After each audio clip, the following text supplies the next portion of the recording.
નમસ્કાર all my favourite students. આપ સૌ જાણો છો તે પ્રમાણે ગઈકાલે એટલે કે ગયા લેક્ચરમાં આપણે હલંત્યમ સૂત્ર સમજ્યા. ત્યારબાદ એક નાની સરખી પદનોંધ ઉપદેશ વિશે આપણે માહિતી મેળવી. હવે પછી હું જે સૂત્ર લેવા માંગુ છું તે સૂત્ર આદિ રંતેન સહેતા છે અને આ સૂત્રનો આછેરો ઉલ્લેખ જ્યારે મિત્રો મેં તમને હલંત્યમ સૂત્ર ચલાવ્યું હતું ત્યારે કર્યો હતો. હવે આ સૂત્રનો ઉપયોગ શું છે, એ સૂત્ર શું કહેવા માંગે છે, એ આપણે આજના આ લેક્ચરમાં સમજીશું. આદિ રંતેન સહેતા એટલું સૂત્ર છે. આદિ અંતેન સહેતા સહિતા એવી એની સંધિ થાય છે. આદિ અંતેન, આદિ એટલે આગળનું, પહેલાનું, અંતેન એટલે છેડાનું, અંતિમ, સહિતા એટલે ઈતા સહિત, ઈત વર્ણ સહિત. હવે આ સૂત્રને આચાર્ય ભટ્ટોજી દીક્ષિતે વૃત્તિમાં વિસ્તૃત રીતે સમજાવ્યું છે. ભટ્ટોજી દીક્ષિત વૃત્તિમાં શું કહે છે મિત્રો? અંતેન ઈતા સહિત આદિ મધ્યગાનામ સ્વસ્ય ચ સંજ્ઞા સ્યાત.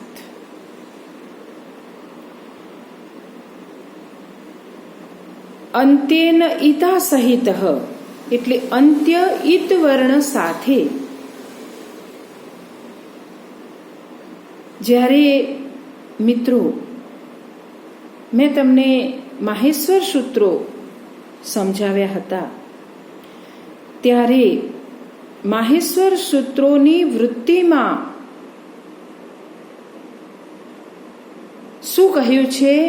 માહેશ્વર સૂત્રો આપ્યા પછી ભટ્ટોજી દીક્ષિતે તે નીચે વૃત્તિમાં એવું કહ્યું છે કે એસામ અંત્યાહા ઇતઃ. આ બધા જ જે 14 માહેશ્વર સૂત્રો છે એમના અંત્યવર્ણની ઈત સંજ્ઞા થાય છે. તો અહીં ઈતનો ઉલ્લેખ આવે છે. અંતેન ઈતા સહિત એટલે અંત્ય ઈત વર્ણ સાથે. આદિ, આદિ એટલે આગળનો, પૂર્વેનો, આગળનો કોઈ પણ વર્ણ લેતા આ સંજ્ઞા બને છે. આદિ એટલે આગળનો કોઈ પણ વર્ણ લેતા આ સંજ્ઞા બને છે.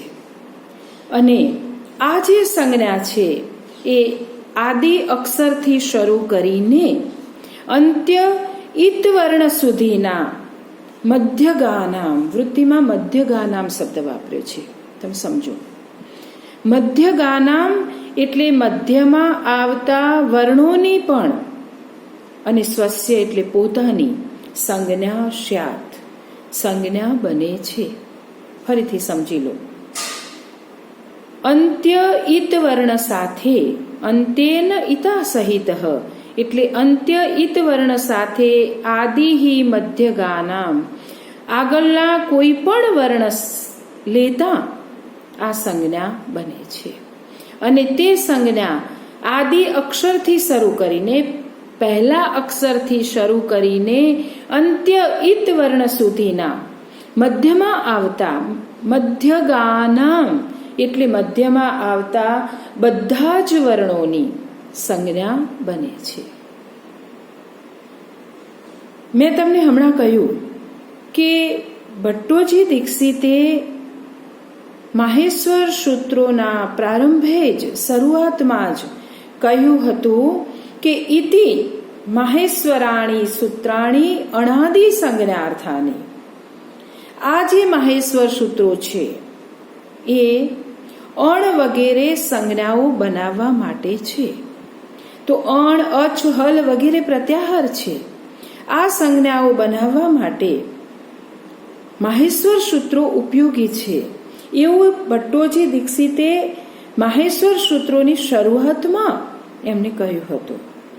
તો આ જે માહેશ્વર સૂત્રોની વૃત્તિ છે એ વૃત્તિને અનુમોદન આપતું આ સૂત્ર છે. એટલે આ સૂત્રને મિત્રો પ્રત્યાહાર બનાવનારું સૂત્ર કહેવામાં આવે છે. સમજો બરાબર. તો હવે આપણે પ્રત્યાહાર એ શું છે, એની પરિભાષા શું છે, પ્રત્યાહારની પણ પ્રાથમિક માહિતી મેં તમને આપી હતી. એટલે પ્રત્યાહાર શબ્દથી તમે અજાણ નથી. તો પ્રત્યાહારની પરિભાષા શું છે કે પ્રત્યાહ્યન્તે સમાહ્યન્તે વર્ણાઃ યસ્મિન શઃ પ્રત્યાહાર. પ્રત્યાહ્યન્તે સમાહ્યન્તે વર્ણાઃ યસ્મિન સહ પ્રત્યાહાર. સમજો બરાબર. યસ્મિન એટલે જેમાં વર્ણોનો સમાહાર, પ્રત્યાહ્યન્તે સમાહ્યન્તે, સમાહ્યન્તે ભેગા કરવામાં આવે છે, સંક્ષેપ કરવામાં આવે છે, તેને પ્રત્યાહાર કહેવામાં આવે છે. પ્રત્યાહ્યન્તે સમાહ્યન્તે અર્થાત જેમાં વર્ણાઃ એટલે વર્ણોનો પ્રત્યાહાર કે સમાહાર અથવા સંક્ષેપ કરવામાં આવે છે. યસ્મિન જેમાં સહ પ્રત્યાહારઃ એને શું કહેવાય છે? પ્રત્યાહાર કહેવાય છે. મિત્રો, આ સંદર્ભમાં હું તમને કહું છું કે સંજ્ઞા પ્રકરણના સૂત્રો જે છે એમાં જેમ જેમ આગળ જશો તેમ પૂર્વે ભણેલા સૂત્રો તમને યાદ હોવા જરૂરી છે. માટે જેમ જેમ આગળ સૂત્ર હું લઉં તેમ તમે જે તૈયાર થાય, જે ભણાવું છું એ સૂત્રો તૈયાર કરજો કે જેથી પૂર્વેના સૂત્રનો સંદર્ભ આવે તો તમારા માઇન્ડમાં તરત આવી જવું જોઈએ કે આ બાબત આપણે સમજી ચૂક્યા છીએ, જેથી કરીને નવું સૂત્ર તમને ઝડપથી યાદ રહી જશે. એટલે પૂર્વ ભૂમિકા, પૂર્વેના સૂત્રોનું થોડુંક અધ્યયન કર્યા બાદ તમે નવું સૂત્ર ભણો તો તમને વધારે યાદ રહેશે. તો શું કહેવા માંગે છે આચાર્ય ભટ્ટોજી દીક્ષિત? કહે છે કે આ જે સૂત્ર છે આદિ રંતેન સહેતા, એ સૂત્રનું પહેલું કાર્ય, પ્રથમ કાર્ય પ્રત્યાહાર કેવી રીતે બનાવવું, પ્રત્યાહાર બનાવવાની જે સિસ્ટમ છે એ સિસ્ટમ બતાવવાનું છે. એટલે આ સૂત્રની મદદથી મિત્રો આપણે અચ, હલ, અક એવા ઘણા બધા પ્રત્યાહાર અથવા તો સંજ્ઞાઓ, એને સંજ્ઞા પણ કહેવાય છે, અચ, હલ, અક વગેરે સંજ્ઞાઓ બનાવી શકીએ છીએ. હવે પ્રત્યાહાર કેવી રીતે બનાવવું? એક ઉદાહરણ આપણે લઈએ. જો કે આ સંદર્ભે હું મિત્રો કહીશ કે પ્રત્યાહાર બનાવવો એની જે સિસ્ટમ છે અત્યારે મારા માઇન્ડમાં પણ મિત્રો ચોક, ડસ્ટર, બ્લેકબોર્ડ, ક્લાસરૂમ, મારા વાલા વિદ્યાર્થી મિત્રો મારી ફેસ ટુ ફેસ બેઠા હોય અને હું પ્રત્યાહાર બનાવવાનું શીખવું ને તો મને વધારે મજા આવત. અને અત્યારે મને એનો જે ખાલીપો છે એની ઓછપ ચોક્કસ વર્તાય છે. પણ મિત્રો, આપણી પરિસ્થિતિને ધ્યાનમાં લઈને આપણે જે છે, આપણી પાસે જે સિસ્ટમ છે અને જે સિસ્ટમ અપનાવવાનો આપણી સરકારે આદેશ કરેલો છે એને અનુસરીને એ સિસ્ટમના આધારે આપણે બની શકે એટલું સારું કામ કરીએ એ જરૂરી છે. અને એવો મારો પણ પ્રયત્ન રહેશે અને આપ સૌ પણ મને સાથ આપશો એવી મારી અપેક્ષા છે. તો હું ફરીથી કહું છું કે I will try my best. હું મારો બેસ્ટ પ્રયત્ન કરીશ કે તમને બરાબર સૂત્રો સમજાય. અને છતાં વિડીયો સાંભળ્યા પછી પણ કદાચ ન ખ્યાલ આવે, ક્યાંક મુશ્કેલી પડે તો આપ જરૂર ફરીથી મને પૂછી શકો છો. તો હવે પ્રત્યાહાર કેવી રીતે બનાવવો? એક આપણે ઉદાહરણ લઈએ છીએ મિત્રો કે 14મું જે માહેશ્વર સૂત્ર છે એ હલ છે. આ સંદર્ભે હું એટલું પણ કહીશ કે હલ એ 14મું સૂત્ર પણ છે. ફરીથી તમને મિત્રો યાદ દેવડાવું છું કે સ્વર માટે પાણીનીએ અચ સંજ્ઞા બનાવી છે અને વ્યંજન માટે હલ બનાવી છે. અને 14મું જે માહેશ્વર સૂત્ર છે એ હલ છે. તો હવે હલનો જે અંતિમ વર્ણ છે એ ઈત છે. એ હલના અંતિમ વર્ણ લને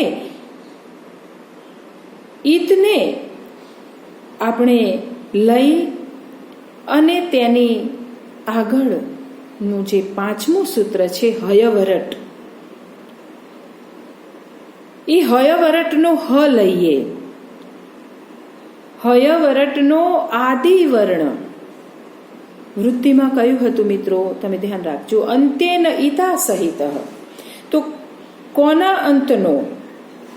અંત્ય ઈત વર્ણ લઈને તો આપણે 14મા સૂત્ર હલનો લ ઈત વર્ણ લીધો. અને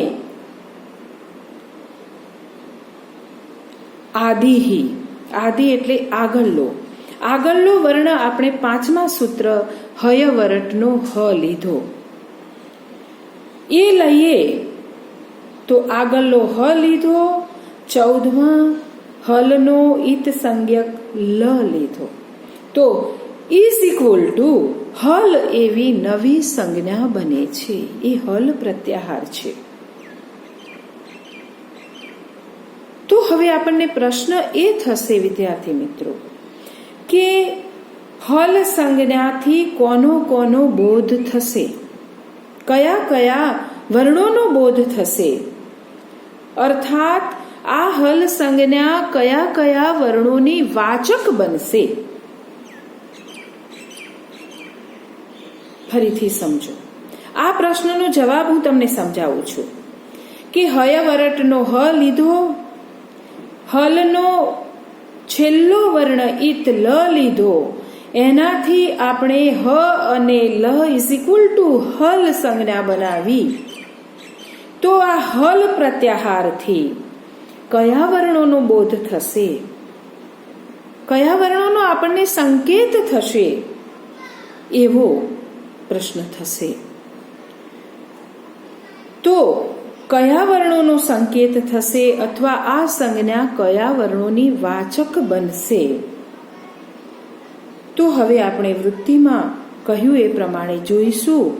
તો હયવરટ સૂત્રના હ થી શરૂ કરી હલ સૂત્રના અંતિમ વર્ણ લ સુધી મધ્યગાનામ. મધ્યગાનામ એટલે મધ્યમાં આવેલા વર્ણો અને આદિ એટલે હયવરટનો હકાર પોતે સ્વસ્ય કહ્યું હતું. વૃત્તિમાં જુઓ સ્વસ્ય શબ્દનો પ્રયોગ કરેલો છે.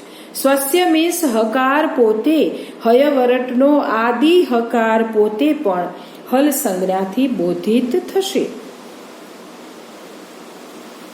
તો હવે આપણે આગળ એ સમજવાનું છે, હકાર પોતે અને વચ્ચે આવેલા વર્ણો થી, આ હકાર પોતે અને વચ્ચે આવેલા વર્ણો જે છે એનાથી એ બધા જ હલ પ્રત્યાહારથી વાચક બને છે. તો હવે આપણે સમજીએ કે હલ પ્રત્યાહારથી હકાર પોતે અને વચ્ચે તમે જુઓ કે હયવરટથી 14મું સૂત્ર, 5માથી 14મું સૂત્ર તમે જુઓ અને છેલ્લા જે ઈત વર્ણો છે એને છોડી દેવાના છે. એ છેલ્લા ઈત વર્ણો છોડી દઈશું એટલે તમને ખ્યાલ આવશે કે ઈત વર્ણો છોડી દેતા વચ્ચેના જે વર્ણો છે એ બધા જ વર્ણો નો બોધ હલ જે પ્રત્યાહાર છે એનાથી થશે. તો પહેલો તો હકાર પોતે અને પછી 5મું સૂત્ર જે હયવરટ છે, તો 5મું સૂત્ર હયવરટમાં ય વ ર નો બોધ થશે. ટ નો નહીં થાય. કેમ કે યાદ રાખજો કે ટ એ ઈત વર્ણ છે અને આગળ કહ્યું છે વૃત્તિમાં કે પ્રત્યાહારેષુ ઈતામ ન ગ્રહણમ. પ્રત્યાહાર બનાવતી વખતે ઈત વર્ણોની ગણતરી લેવાની નથી. એટલે હયવરટ 5મા સૂત્રથી શરૂ કરી હલ સુધીના જે 14મું સૂત્ર છે ત્યાં સુધી છેલ્લા વર્ણ જે ઈત વર્ણ છે એને આપણે લઈશું નહીં, એનો બોધ થશે નહીં. તો 5મું સૂત્ર તમે જુઓ ફરીથી, હયવરટ, તો ટ છોડી દેવાનો, એનાથી હ ય વ અને ર. પછીનું સૂત્ર છે લણ, તો લ નો બોધ થશે, ણ નો નહીં થાય, ણ ઈત છે. પછી 7મું સૂત્ર છે યમંગણનમ, તો ય મ ણંગ ળંગ ન અને મ છોડી દેવાનો. જ ભ જ, તો જ અને ભ લેવાનો, જ છોડી દેવાનો. ઘ ડ ધ શ, તો ઘ ઢ અને ધ લેવાનો, સ છોડી દેવાનો. જ બ ગ ડ દ શ, તો એમાં જ બ ગ ડ દ લેવાનો, શ છોડી દેવાનો. કેમ કે શ ઈત છે. પછી 11મું સૂત્ર 11મું જુઓ, ખ ફ છ ઠ, થ ચ ટ ત વ. તો આમાં પણ ખ ફ છ ઠ થ ચ ટ ત આવશે, વ છોડી દેવાનું, વ ઈત છે. પછી ક પ ય, તો ક અને પ લેવાનો, ય છોડી દેવાનો, ય ઈત છે. પછી 13મું સૂત્ર સ સ શ ર, તો શ શ શ લેવાનો, ર છોડી દેવાનો. અને છેલ્લું હલમાં હ લેવાનો, લ છોડી દેવાનો. તો હવે તમે સમજો કે આ બધા જે વર્ણો આપણે લીધા એ બધા જ વર્ણોમાં ઈત વર્ણો ગણતરીમાં લેવાના નથી. ફરીથી સમજો, 5મા સૂત્રથી શરૂ કરી 14મા સૂત્રમાં હકાર પોતે અને એના સિવાયના મધ્યગાનામ એટલે વચ્ચે આવતા જે વર્ણો છે એનો જ બોધ થાય છે, ઈત વર્ણો ગણતરીમાં લેવાના નથી. તો હવે વચ્ચેના જે વર્ણો છે, તો હલ એવી સંજ્ઞાથી હકાર પોતે અને બાકીના વર્ણો થઈ અને કુલ 34 સંજ્ઞાઓનો બોધ થાય છે. તો આ રીતે પ્રત્યાહાર નું કાર્ય શું છે કે પ્રત્યાહારો તેમાં આવતા અર્થાત તેમાં સમાવિષ્ટ થતા બધા વર્ણોની એકી સાથે બોધક બને છે. તો હવે હું માનું ત્યાં સુધી પ્રત્યાહાર કેવી રીતે બનાવવો એનો ખ્યાલ તમને આવી ગયો હશે. ભટ્ટોજી દીક્ષિતે પ્રારંભમાં જ, શરૂઆતમાં જ એમણે આ જે સંજ્ઞાઓ છે એ બનાવવાની પ્રક્રિયા એમને વર્ણવેલી છે. પણ એ જગ્યાએ એમણે એનો પ્રત્યાહાર તરીકે નિર્દેશ કર્યો નથી, પરંતુ ત્રીજા સૂત્રની વૃત્તિમાં એમણે કહ્યું છે કે પ્રત્યાહારેષુ ઇતામ ન ગ્રહણમ. મેં તમને હમણાં જ આ વૃત્તિ કહી હતી કે પ્રત્યાહાર બનાવતી વખતે ઈત વર્ણો ગણતરીમાં લેવાના નથી. અને ત્યાં એમણે પ્રત્યાહાર શબ્દ સમજાવતા કહ્યું છે કે આદિરંતેન સહેતા ઇતિ એતત કૃતેન ઇતિ એતત સૂત્રેણ કૃતા સંજ્ઞા પ્રત્યાહાર શબ્દેન વ્યવહીયન્તે. ફરીથી સમજો મિત્રો. આદિરંતેન સહેતા ઇતિ એતત સૂત્રેણ.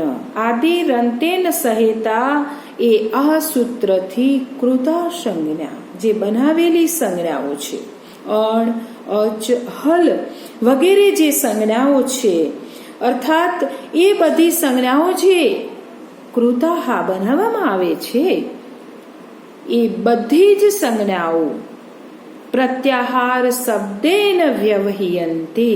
એ બધી જ સંજ્ઞાઓને પ્રત્યાહાર કહેવામાં આવે છે. આ તબક્કે મિત્રો હું તમને કહું છું કે પ્રત્યાહાર એ પાણિનીએ પોતે રચેલી સંજ્ઞા છે અને એનો આધાર માહેશ્વર સૂત્રો છે. અને પાણિનીનું આ એવું અદ્ભુત સર્જન છે, અથવા તો એને બનાવેલી આ એવી અદ્ભુત સંજ્ઞા છે કે જે સંક્ષેપમાં અનેક વર્ણોને આવરી લે છે. પ્રોફેસર આપ્ટે પ્રત્યાહારની વ્યાખ્યા આપતા પાશ્ચાત્ય વિદ્વાન છે. એમણે કહ્યું છે કે it is a grammatical symbol in which there is the comprehension of severe letters into syllable. સંક્ષેપમાં, ટૂંકમાં